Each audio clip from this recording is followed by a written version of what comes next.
একজন ডিভোর্সি মেয়েকে প্রশ্ন করা হয়েছিল, এই পৃথিবীতে যদি একটা জিনিস তোমাকে চাইতে বলা হয় কি চাবা? ওই মহিলা বলেছিল যে এই পৃথিবীতে আমার অভিজ্ঞতা আমি যা বুঝেছি, একটা জিনিস যদি এখন চাইতে হয় আমি একজন ভালো স্বামী চাবো। কেননা স্বামী ছাড়া একটা মেয়ের জন্য এই পৃথিবী যে কত কঠিন, স্বামী ছাড়া একজন ডিভোর্সি মেয়ের জন্য এই সমাজ যে কত কঠিন, এটা আমার বোঝা হয়ে গেছে। ডিভোর্সের আগে আশেপাশে অনেকেই বলবে আরে চলে আয়, আমরা দেখবো, আমরা নেব তোর দায়িত্ব।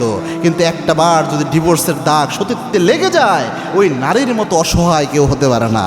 এই জন্য যেই ব্যক্তিরা অন্যায়ভাবে স্ত্রীকে ডিভোর্স দেয়, আল্লাহ তাদের কিয়ামতের দিন আসামি বানাবে, তাদেরকে আল্লাহ ধরবে। যদি অন্যায় হয়, যদি জুলুম হয়, ওই নারীর উপর অবশ্যই সে পাকড়াবের শিকার হবে। এবং আল্লাহর হাবিব সাল্লাল্লাহু আলাইহি ওয়াসাল্লাম জানিয়েছেন যে কিয়ামতের এই কঠিন ময়দানে কুল্লুকুম রাঈন ওয়া কুল্লুকুম মাসউলুন আন রাইয়াতিহি, প্রত্যেক দায়িত্বশীলকে আল্লাহ ধরবেন। In the day of judgement একজন স্বামীকে আল্লাহ ধরবেন, স্ত্রীর উপর কি হক সে দিয়েছে।